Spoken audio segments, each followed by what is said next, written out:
मुहर्रम मातम या जश्न मलप्रा पुलिस सुरक्षा के बीच निकले ताजिए। नमस्कार दोस्तों, मैं कन्हैया लाल दुबे, आप देख रहे हैं एनडी भारत न्यूज। शनिवार को कस्बा मलप्रा में मुहर्रम की 10वीं तारीख पर ऐतिहासिक फूलों के ताजियों के साथ मुहर्रम के जुलूस की शुरुआत हुई।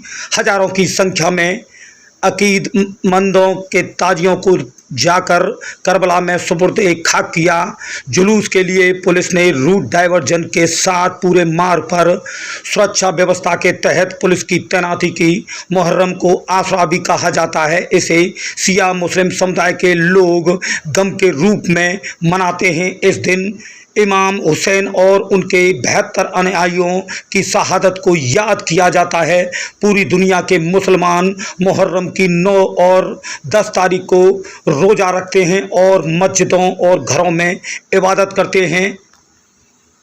बाबूजी क्या नाम है? इमामुद्दीन। कहाँ, ये कौन सी जगह है? मलप्रा। ये ताजिए क्यों रखे जाते हैं? ये मुहर्रम इमाम हुसैन की यादगार में मनाए जाते हैं। अखाड़े का क्या है? अखाड़े का इमाम बाड़े के नाम से और हजरत अली के नाम से अखाड़ा होता है। अच्छा, कहाँ से? मलप्रा मोहल्ला से लेके नाई और करबला तक जाते हैं दफन करने के लिए ताजियों को। इसको लेके क्या तैयारियां रहती हैं आप लोगों में? जी, क्या क्या तैयारियां रहती हैं? ये तैयारियाँ ये रहती हैं कि आपस में भाईचारे की तैयारियाँ रहती हैं, या कोई किसी का भेदभाव नहीं है और बाखैरियत से सब लोग साथ देते हैं। ठीक, याद रहते हैं तो बाखैरियत दफन करके वापस लौट के अपने अपने घर आ जाते हैं। ठीक। ताजनगरी आगरा में शहर से लेकर देहात अंचल तक ताजिए निकाले गए। देहात अंचल में कल से ही मुहर्रम ताजियों की जगह जगह तैयारियां शुरू हो गई थीं। आज करीब 12 बजे से ताजिए निकलना शुरू हो गए। धनौली, नरीपरा, अजीजपुर, जारुआ, कटरा, मलप्रा में सबसे आखिर में ताजिए निकले।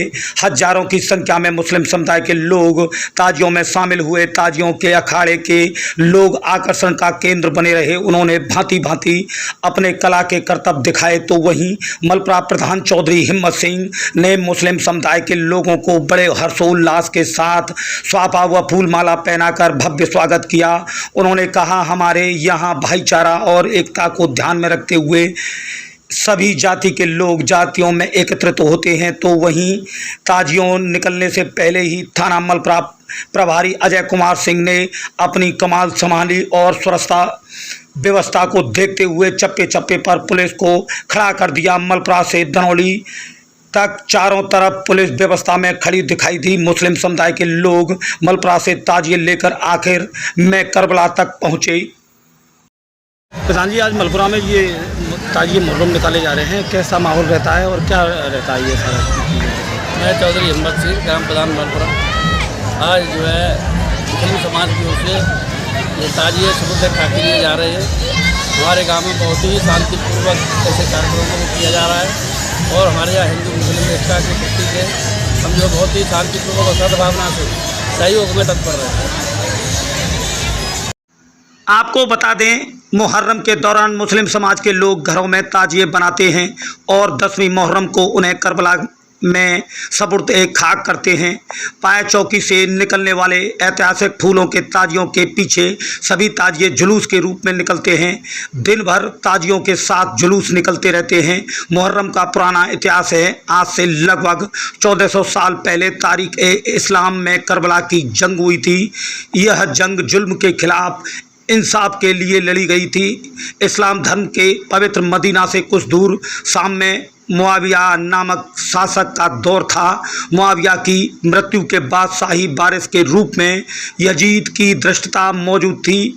वह शाम की गद्दी पर बैठाया गया। यजीद चाहता था कि उसके गद्दी पर बैठने की घोषणा इमाम हुसैन करे, क्योंकि इमाम हुसैन पैगंबर मोहम्मद साहब नवासे थे। शाम में इमाम हुसैन का प्रजा पर गहरा प्रभाव था। यजीद को इस्लामी शासक मानने से हजरत मोहम्मद के घराने ने साफ इनकार कर दिया। इस बात से यजीद बेहद आसा नाराज़ था। इमाम हुसैन यजीद के जुल्मों को देखकर अपने नाना हजतर मोहम्मद साहब का शहर मदीना छोड़ने का फैसला लिया। इमाम हुसैन हमेशा के लिए जब मदीना छोड़कर परिवार सहित इराक की ओर बढ़ने लगे, तभी करबला शहर के पास यजीद की फौज ने उनके काफिले को घेर लिया। यजीद ने इमाम हुसैन के सामने शर्त रखी, जिन्हें इमाम हुसैन ने मानने से इनकार कर दिया।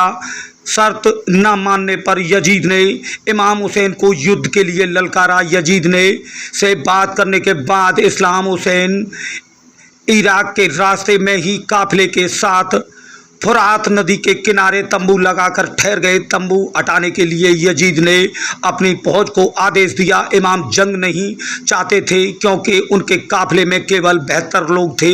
7 मुहर्रम में भीषण गर्मी के दौरान इमाम हुसैन के पास जितना भी राशन था वह सब खत्म हो गया। इसके तहत 7 मुहर्रम से लेकर 10 तक इमाम हुसैन अपने अनुयायियों के साथ भूखे प्यासे रहे। 10 मुहर्रम को इमाम हुसैन की तरफ से एक एक कर अनुयायियों ने यजीद की फौज से लोहा लिया, लेकिन युद्ध में सभी मारे गए। आखिरी में इमाम हुसैन दोपहर की नमाज अदा करने के बाद करबला के युद्ध में कूद पड़े, जहां इमाम हुसैन शहादत को प्राप्त हुए।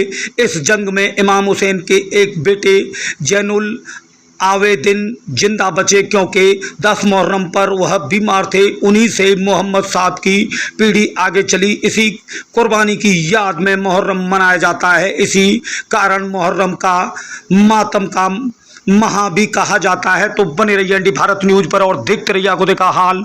हम दिखाएंगे पल पल की खबर। एनडी भारत न्यूज़ आगरा से कन्हैया लाल दुबे की खास रिपोर्ट। क्या नाम है बाबूजी? क्या नाम? ये कौन सी जगह है? ये मलपुरा थाने। ये ताजिए क्यों रखे जाते हैं? जी, ताजिए क्यों रखे जाते हैं? ताजिए इमाम हुसैन की यादगार में रखे जाते हैं। ये कैसा माहौल रहता है? अच्छा रहता है, भाईचारा बना भाईचारा रहता बहुत है। अच्छा है। अच्छा, तो अच्छी तरह से निकाले जाते बहुत हैं। हमारे ये भाई भाइया का कोई वो नहीं है। अखाड़ेबाजी में क्या चलता है? अखाड़ेबाजी में अखाड़े में क्या चलता है? तो अखाड़ेबाजी में इमाम हुसैन की याद में पट्टेबाजी खेलते हैं। अच्छा, कहाँ से कहाँ तक ले जाते हैं? ये जाएंगे अपने बस्ती से लेके करबला तक। अच्छा, ठीक। क्या नाम है? सर मेरा नाम मोहम्मद हुसैन है। मोहम्मद जी, ये कौन सी जगह है? ये ग्राम मलपुरा है।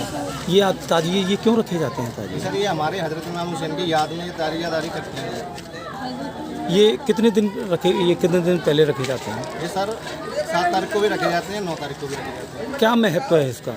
इसका ये महत्व ये है कि हमारे हजरत इमाम हुसैन आज के दिन शहीद हुए थे और हमारा इस्लाम आज फतेह हुआ। अच्छा, तो इसको लेके क्या क्या तैयारियां रहती हैं? तो हम याद हुसैन मनाते हैं और ये हमारे हुजूर अली शेर खुदा जो इनके वालिद साहब हैं, उनके ये बेटे हैं हजरत इमाम हुसैन, उनकी याद मनाते हैं हम। आज जो है इनका वफात का दिन है, जो हमारे पर्दा कर चुके थे। किस तरीके से मनाते हैं आप अखाड़े वगैरह? किस तरीके से आते हैं? हम अखाड़ा करते हुए जाते हैं, हमें इनकी शान होती है। अखाड़े में क्या क्या चीज़ें शामिल रहती हैं? हमारे वही है कि डंडे वगैरह रहते हैं, बस हमें अखाड़ा करने। कहाँ तक लेके जाते हैं इनको? ये करबला तक लेके जाते हैं, हमारा जो कब्रिस्तान है